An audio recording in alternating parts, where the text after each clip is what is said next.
প্রথমে আপনার একটু পরিচয়টা দেন। আমার নাম আলমগীর। জি, আপনার আমার বাড়ি পাবলি সাতবাড়ি। জি, আপনার কি মাছ চাষ আছে বা আপনি কি করতেছেন?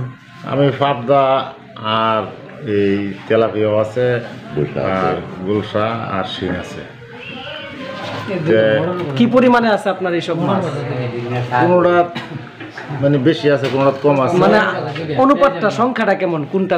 1-1.5 লাখ 2 লাখ আছে পাবদা। কি কি মাছ কি পরিমাণে আছে একটু যদি আমাদেরকে বলতেন। পাবদার সাথে আমরা মাঝে মাঝে বাংলাও দেই, পাতলা পাতলা। কোন মাছটা কি পরিমাণ দিবেন মজুত করছেন এই সংখ্যাটা আমাদেরকে বলি। সংখ্যা বড় এখন সংখ্যা মানে আমার 2.5 লক্ষ আছে পাবদা আছে। আচ্ছা, 2.5 লক্ষ পাবদা আছে। 2.5 লক্ষ পাবদা আছে, আর এই 40-50 হাজার গুলশা আছে, আর 1000-10 মাগুর আছে। মাগুর আছে। আর বাংলা সাংলা আরো সবগুলা মাছ কোন সাইজে আসছে এখন বর্তমানে, কোন অবস্থায় আছে? ছোট অবস্থায় আছে, মাছ আসতেছে না। তো খাবারের বেশি একটা মান ভালো না, খাবারের ফুটিং কম, তো মাছের গ্রুপ ডেম। ও, খাবারের প্রোটিন কম, এটার পেছনে কি কারণ থাকতে পারে? কারণ থাকতে পারে মানে তারা বস্তার পিছে এই খাদ্যর ফিডের পিছে 35% দিছে, মানে ভিতরে খাদ্যর ফুটিং কম আছে। আচ্ছা, আমরা এটা পাইছি। আর আপনারা কি খাবার কখনো ল্যাব টেস্ট করছেন? না না, আমরা এটা একটা অনুমান আর কি করতেছি যে খাদ্যের ভিতরে ফুটিং কম, মাছ গ্রোথ আসতেছে না, বাড়ে কম। তাহলে আপনারা অভিযোগ দেন না কেন? মৎস্য অফিসার আছে যে আমরা তো দামে খাবার খাওয়াইতাছি, কিন্তু সেই অনুপাতে তো আমাদের মাছের গ্রোথ আসতেছে না। তো খুঁজেই পাওয়া যায় না। উপজেলা মৎস্য অফিসার আছে জানেন, বিসিএস, তারাই ভিসে সময় কম দেয়, তারা কখনো ফিল্ডে আসে না। আপনারা কখনো যান না?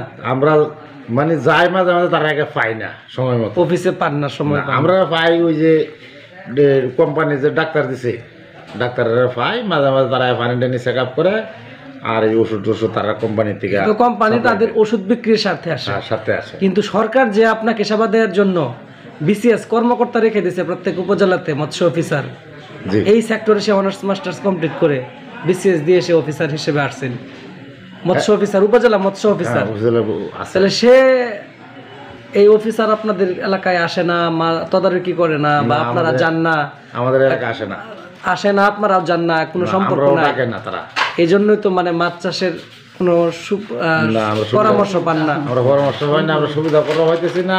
আর মাছের বাজার খাবারের লাগে কোনো মিল না। এই পাবদা 10,000 টাকা বিক্রি করলে আমরা অনেকটাই আরো চালান থাকে না। আর এই খাবারের দাম বেশি, ওষুধের দাম বেশি, এই সবটারই দাম বেশি, মাছের বাজার একবারে কম। যদি এই মাছটা যদি বাইরে চালান দেয়, ভারতে বা পাকিস্তান বা চায়নার লগে যদি তারা যদি সম্পর্ক করা হয়তো, তাহলে আমরা এটা লাভবান হয়ে পেতাম। ইউরোপের বাজারে, মিডল ইস্টে, মধ্যপ্রাচ্য, সৌদি আরব, কাতার, কুয়েত, মানে পাবদার বাজার 30টা যখন 10,000 টাকা বাজার আছে, এই 25টায় আছে মানে 11,000 বা 10,500। এই যে এর মধ্যে যে আমরা 14,000 টাকা বা 13,000 টাকা যে বিক্রি করা হয়তো, তাহলে আমরা লাভবান হই কিছুটা, আমরা হালকা মানে লাভবান হয়ে ফেলা বলে আমরা পরিবার নিয়ে আমরা চলাফেরা একটু করতে আমরা সুবিধা পাইলাম বলে। আপনার কি কি অভিযোগ আছে বলেন? আমরা এই সরকারের কাছে এটাই আবেদন যে মাছটা বাইরে সাপ্লাই দিক, বাজারটা আর খাদ্যের বাজার এই টেস্টটা একটু কমাইলে তাহলে খাদ্যের বাজারটা একটু কমবো। প্রতিটি উপজেলা, 600-র উপরে উপজেলা আছে, প্রতি উপজেলাতে মৎস্য অফিসার আছে, জেলা মৎস্য অফিসার আছে, মৎস্য অধিদপ্তর আছে, মৎস্য প্রাণীজ সম্পদ মন্ত্রণালয় আছে। তো তাদের যদি আপনার সারাশি একটা অভিযান বা সারাশি একটা পরিকল্পনা, একটা হস্তক্ষেপ থাকে, মাছ চাষে তো একটা বিপ্লব সাধিত হয়ে যাবে। আর আমাদের অর্থনীতির জন্য তো এটা বিশাল একটা পাওয়া।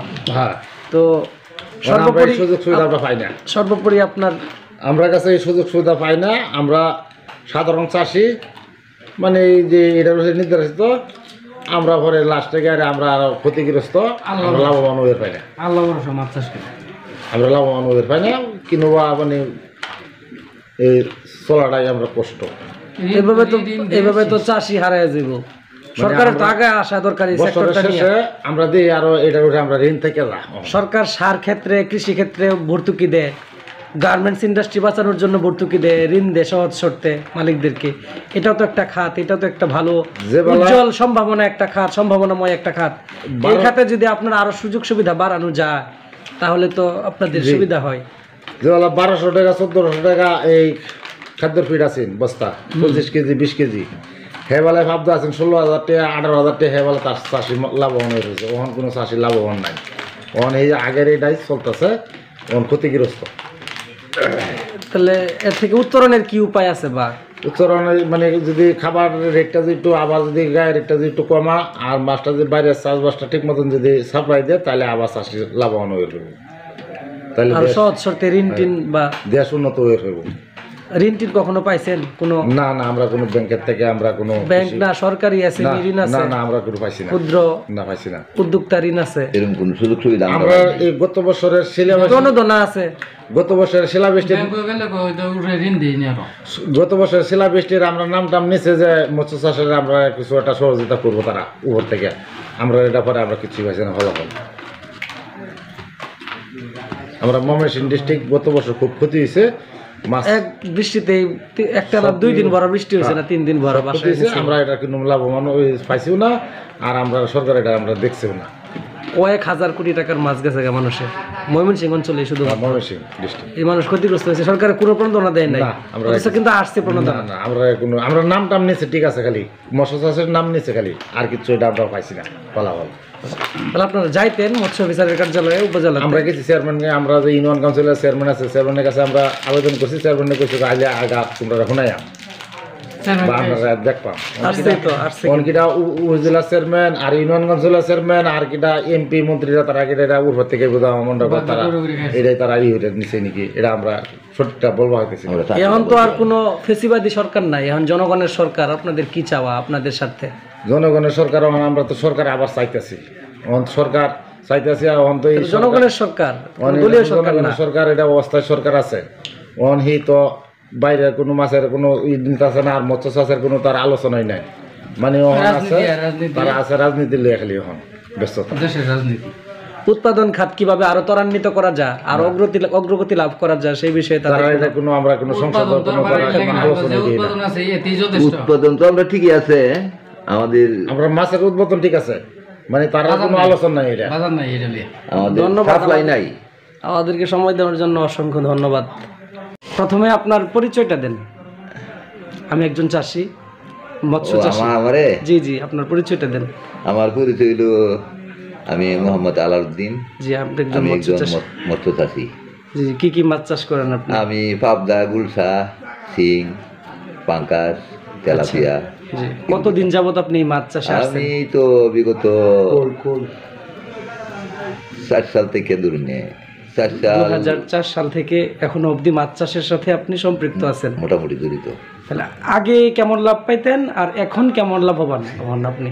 আগে তো মোটামুটি কিছু সংখ্যক পাওয়া যেত, এখন তো মুড়েই না, বর্তমান লসের সম্মুখীন, লসের হিসাবে বেশি।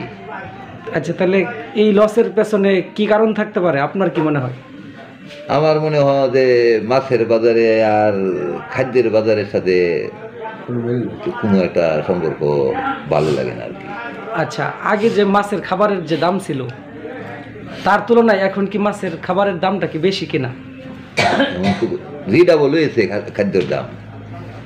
আগে মনে করুন একটা বস্তা নুন লাগতো 800, 900, 1000 এরকম লাগতো, এখন এই খাদ্যর দাম হলো 2500, 2700।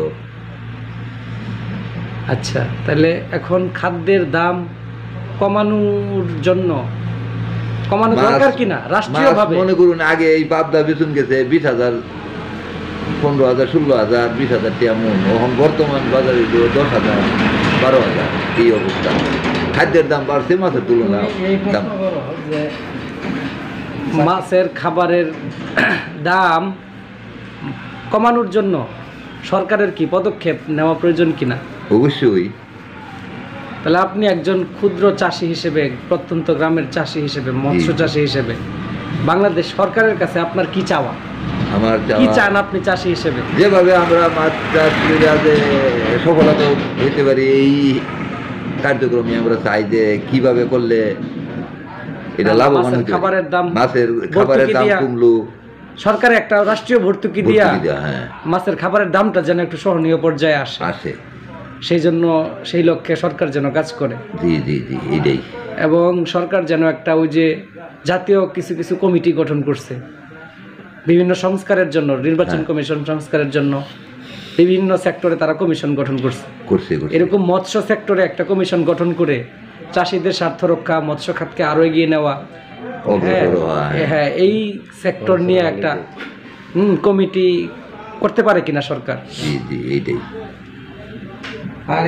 তারপরে আপনি এখনো পর্যন্ত এই যে 2004 সাল থেকে আপনি যে মৎস্য চাষের সাথে জড়িত, এখন অবধি আপনি কি কোনো সরকারি সহায়তা, কোনো প্রণোদনা বা ক্ষুদ্র ঋণ বা এসএমই ঋণ এগুলোর সুবিধা পাইছেন? জি না, এই ধরনের কোনো কিছু পাই নাই। মৎস্য চাষে বাংলাদেশ যে কত নম্বরে আছে সেটা কি বলতে পারবেন আপনি? না না, আমরা কিন্তু এই 7-8 নম্বরে আছি মৎস্য খাতে। এক সময় আমরা প্রথম সারিতে ছিলাম, মাছে ভাতে বাঙালি ছিলাম আমরা। এই যে আমরা পিছিয়ে গেলাম, এই খাতটারে আরো আগায় নেওয়ার জন্য সরকারের এই প্রান্তিক মানুষদেরকে, প্রান্তিক খামারি বা চাষিদেরকে আরো অধিক হারে সহায়তা, তথ্য উপাত্ত দিয়ে সহযোগিতা, আরো আধুনিকীকরণ, মাছ চাষটারে আরো আধুনিকীকরণ, কম খরচে কিভাবে উৎপাদন বেশি বাড়ানো যায়, এইভাবে মাঠ পর্যায়ে সরকারের পদক্ষেপ নেওয়া উচিত কিনা। তাহলে সর্বোপরি আপনার আর কি আশা আকাঙ্ক্ষা থাকতে পারে এই সেক্টরটাতে, যাতে আপনাদের স্বার্থ রক্ষা সরকার একটা মাছের একটা ভালো একটা বাজার দিলে, মনে করেন যে আমাদের বাইরে কোনো মাছটা সাপ্লাই দিলে তাইলে হয়তো আমাদের মাছের বাজার একটু বাড়বো। আমাদের দেশ থেকে তো আপনার এই মাছ বাহিরে রপ্তানি হয় না। ইন্ডিয়া থেকে আপনার আরব আমিরাত, দুবাই, কাতার, মিডল ইস্টের সকল দেশ, ইউরোপের দেশেও আপনার মাছ ইন্ডিয়া থেকে যায়। আমার মনে হয় যে বাহিরে দিলেই মনে হয় মাছের বাজারটা একটু, আমাদের দেশ থেকে সেইভাবে রপ্তানি করার সিস্টেম নাই বা সরকারি কোনো হস্তক্ষেপ নাই, মানে একটু কম। এটা সরাসরি বাজার সিস্টেম, এটা সরকার চেষ্টা করে, বাংলাদেশি একটা সরকার চেষ্টা করলে অবশ্যই। যে পাঙ্গাসটা বাংলাদেশে 180 টাকা কেজি, যে পাঙ্গাসটা, সেই পাঙ্গাসটা ইউরোপের বাজারে আপনার বাংলাদেশি টাকায় 1400 টাকা কেজি। তাহলে আমাদের মাছটা যদি সরাসরি ইউরোপে কোনো অন্য লবিং না, অন্য কোনো দেশের সহায়তা না, সরাসরি যদি আমরা ইউরোপের বাজারে রপ্তানি করতে পারি, তাহলে আমাদের আর্থসামাজিক আরো উন্নতি হবে না, বা চাষির আমরা আরেকটু ডেভেলপ হবে না এই খাতটারে। তো ধন্যবাদ আমাকে সময় দেওয়ার জন্য। আরেকটা আপনার পরিচয়টা দেন প্রথমে। আমার নাম মোহাম্মদ মুত্তাকিন হোসেন, পিতার নাম মোহাম্মদ ইদ্রিস আলী, ডাকিরকান্দ আদমগঞ্জ বাজার। জি, আপনার কি বিষয়ের ব্যবসা মৎস্য খাত নিয়ে? মৎস্য চাষের মধ্যে খাদ্য আর মেডিসিন, দুই জিনিসের ব্যবসা। এই যে খাবার বিক্রি করেন মাছের, তারপরে হচ্ছে আপনি এই যে মেডিসিন বিক্রি করেন মাছের, ফিশারিজ মেডিসিন। তো এই ব্যবসাটা কেমন, মানুষ আরো করতে পারে কিনা? শিক্ষিত সমাজ যারা আছে, চাকরির পেছনে দৌড়া, ইউরোপ আমেরিকা যাইতে চা, তো এই ধরনের মৎস্য খাতের আসতে পারে কিনা, ব্যবসা বাণিজ্য করতে পারে কিনা মানুষ? এটা ক্যাশ ক্যাপিটালের উপরে নির্ভর করে। যদি তার ক্যাশ থাকে, যে বাইরে দেশও বা চাকরির পেছনে না বুঝে নিজের অর্থনৈতিক সাপোর্ট যদি থাকে, ব্যবসার জগতে আসলে তো লাভবান হবেই। তো এই যে আপনি মাছের ফিডের ডিলার, কোন কোম্পানির ডিলার আপনার ডিলারশিপ আছে আপনার? বর্তমানে আমান ফিড চালাইতেছি। আর এর আগে কি চালাইতেন? কোয়ালিটি। তো দুই ফিডের মধ্যে কি পার্থক্য পরিলক্ষিত হয়েছে আপনার মনে হয়?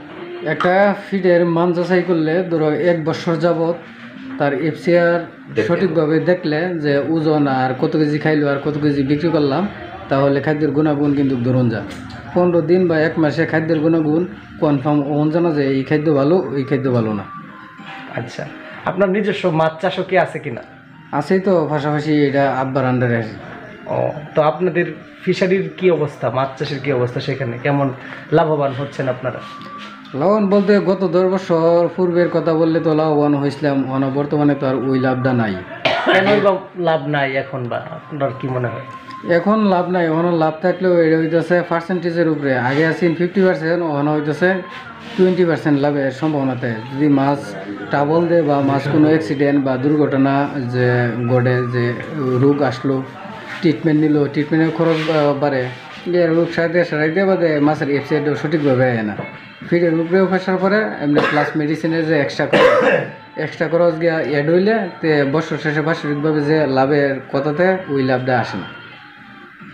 তো আপনি একজন পরিবেশক বা ডিলার হিসেবে চাষিদের স্বার্থ রক্ষায় কতটুকু ভূমিকা পালন করতেছেন বা আপনার কি ভূমিকা আছে এখানে? আমার ভূমিকা বলতে আমি চাষির ডিলারের কাছ থেকে ডিলার হয়েছি, কোম্পানির কাছ থেকে এই মাল চাষির পর্যায়ে পৌঁছানো দেওয়া আমার দায়িত্ব, কিন্তু মান নির্ধারণ করার দায়িত্ব আমার না। মান নির্ধারণ করা কাদের দায়িত্ব? এটা কোম্পানির দায়িত্ব। আমি সেটা বলছি না, আমি বলছি চাষিদের স্বার্থ রক্ষার্থে চাষিদের স্বার্থ আপনার কি করণীয় থাকতে পারে? করণীয় বলতে যে ভালো মানের ফিড আইনে দেওয়া বা সৎ পরামর্শ দেওয়া, কীভাবে 1-2টি বছর শেষে লাভবান হতে পারে এই চিন্তা ভাবনা আমার। যে প্লাস যে ফিড তারা যাচাই করবো, গুণাগুণ তারা বলবো, আমি তারা গুণাগুণ বললে তারা ওই ফিডটা ভালো মান যাচাই করে আমার বললে তে আমি ওই ফিডটা তাদের কাছে পৌঁছাই দিতে পারবো।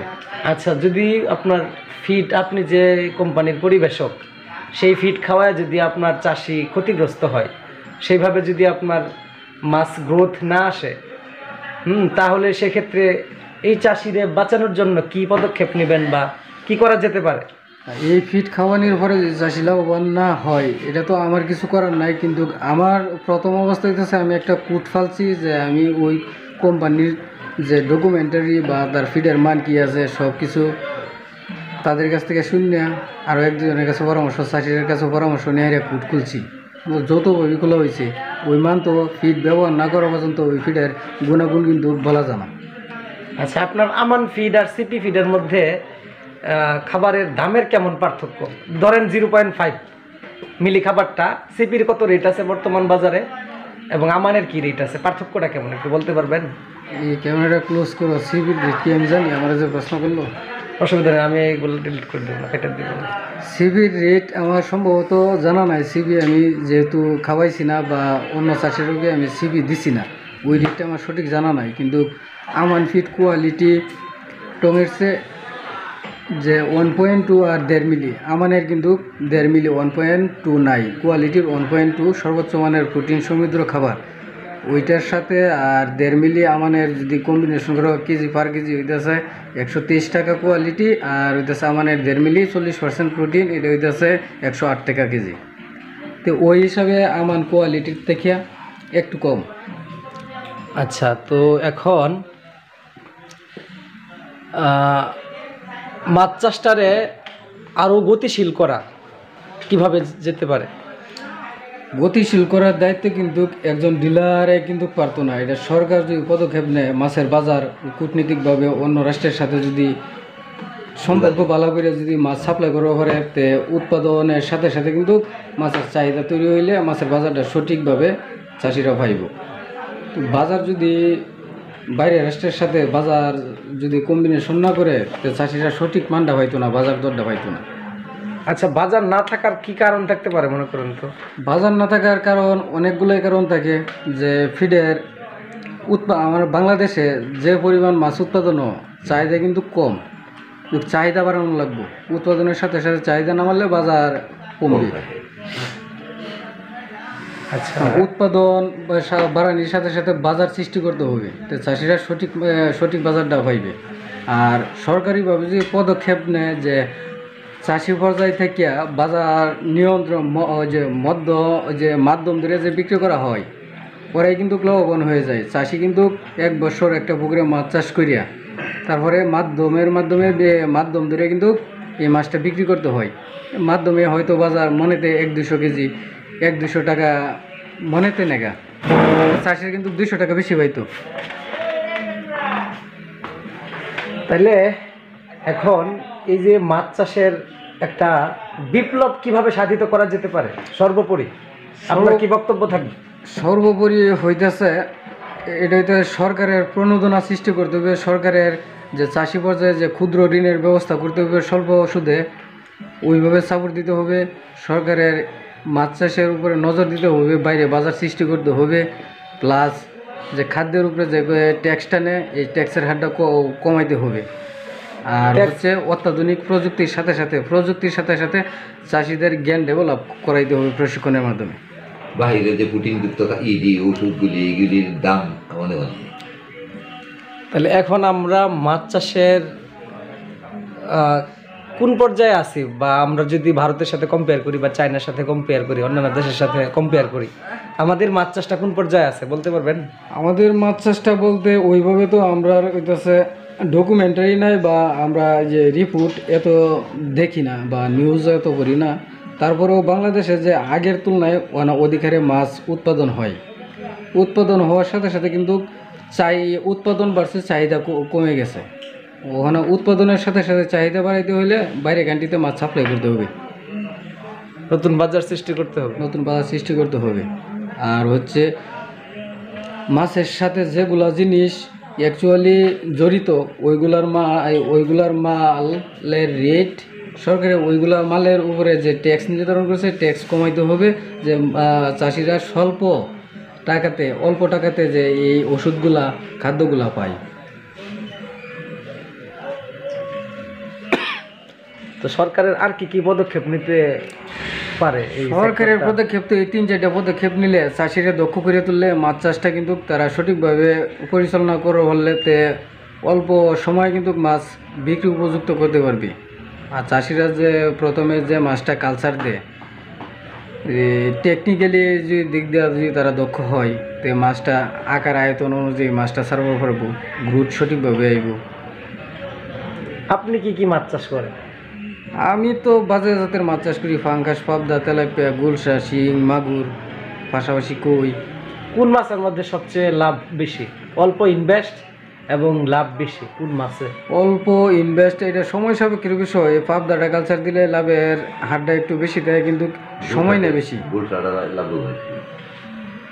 আর গুলশাটার বাজারটা ভালো আছে, কিন্তু গুলশাটা হইতেছে রোগবালাই আসে বেশি। গুলশার মধ্যে তো চাষি এত ঝুঁকি নিতে চাই না। আর গুলশার উৎপাদন কম, চাহিদা বেশি, এই কারণে বাজারটা ঠিক আছে। আপনারা কি কখনো উপজেলা মৎস্য অফিসারের কাছ থেকে কোনো পরামর্শ বা তাদের কোনো সেবা পেয়েছেন আজও? উপজেলার সরকারি যে উপজেলার আন্ডারে কোনো চাষি পর্যায়ে তারা কোনো টেকনিক্যালি সাপোর্ট দেয় না বা তাদেরকে কোনো প্রশিক্ষণ দেয় না, ওইভাবে তারা পদক্ষেপ নিছে না। তারা কোনো ভ্রুক্ষেপই করে না, খোঁজখবরই নেয় না। খোঁজখবর নেয় না। আর মূলত হয়তো প্রাইভেট যে মেডিসিন টেকনিশিয়ান আছে, তারা কিন্তু চাষিরা মূলত প্রাইভেট হিসাবে যে কোম্পানির স্বার্থ, যে ওষুধ বিক্রি করার স্বার্থে চাষির পর্যায়ে একটু সাপোর্ট করে, কিন্তু সরকারিভাবে চাষিরা কোনোভাবেই সহযোগিতা করে না। প্রতিটা উপজেলাতে কিন্তু আপনার মৎস্য অফিসার আছে হয়তো বিসিএস দিয়া, তারা মৎস্য অফিসার হিসেবে তারা নজরদারি করে না, খবরদারিও করে না, যে তারা বৈশা বেতন নেয়। চাষি পর্যায়ে ফিল্ড পর্যায়ে তারা কোনো পদক্ষেপ নিচ্ছে না বা তাদেরকে দক্ষ করার কোনো উদ্দেশ্য তারা দেখি না। আচ্ছা, তো সর্বোপরি আপনার আর কি কি নতুন চাষি যারা আছে, শিক্ষিত সমাজ আছে, তাদের উদ্দেশ্যে কি বলবেন এই খাত নিয়ে? এই খাত নিয়ে বলা একটা কথা হইতেছে, যারা দক্ষ চাষি আছে, শিক্ষিত বেকার আছে, তারা এই সেক্টরে আসলে লাভবান হতে পারবে। কিন্তু তারপরে খাদ্যদ্রব্যের বাজার কমাইতে হইব, খাদ্যর বাজার মূলত খাদ্যের বাজার যুব শ্রেণীর আছে, শিক্ষিত যুব শ্রেণী এই পেশার মধ্যে এটু হতে পারে, লাভবান হতে পারবে। প্লাস শিক্ষিত যে সরকার চাকরির পেছনে যদি দৌড়াদৌড়ি না করে নিজে উদ্যোক্তা হিসাবে যদি ওই সেক্টরে আসে, তো লাভবান হতে পারবে, আসলে ভালো।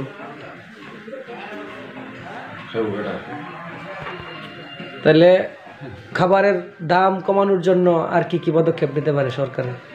খাবারের দাম কমানোর লাগি সরকারের হইতেছে পদক্ষেপ, তো সরকারের হাতে একটাই, যে ট্যাক্সটা তারা নির্ধারণ কম হারে ধরে, তো খাদ্যের ফিটের মান অবশ্যই অটোমেটিক্যালি কমবে। দিন দিন চাষি হারায় যেতেছে, নতুন করে চাষে আসতেছে না, মানে এই সেক্টরটা অনেক চাষি লস হচ্ছে। তো এই ধরনের দুর্ভোগ কমানোর জন্য কি করা যেতে পারে? চাষি হারাইতেছে না, চাষি কিছু হারাইতেছে, আবার নতুন উদ্যোক্তাও হইতেছে, কিন্তু যে চাষি হারাইলে তো দেখা যাইতো যে বাজার ঠিক থাকতো, চাষি হারাইতেছে না, কিন্তু উৎপাদন বেশি হইতেছে। যে এটার সাথে কিন্তু যে নতুন একটা চাষি হারাইলে আরো 2টা চাষি কিন্তু বাড়তেছে, জন্মের সাথে সাথে তো উৎপাদন বেড়ে যেতেছে, কিন্তু উৎপাদনের মাত্রা বেশি, চাহিদার মাত্রা কম। বর্তমানে কি মাছের কি রেট আছে, কোন মাছের কি বাজার আছে বলতে পারবেন? পাবদা 30 টাকা কেজি আছে 10,000, শিং আছে 30 টাকা কেজি 9,000।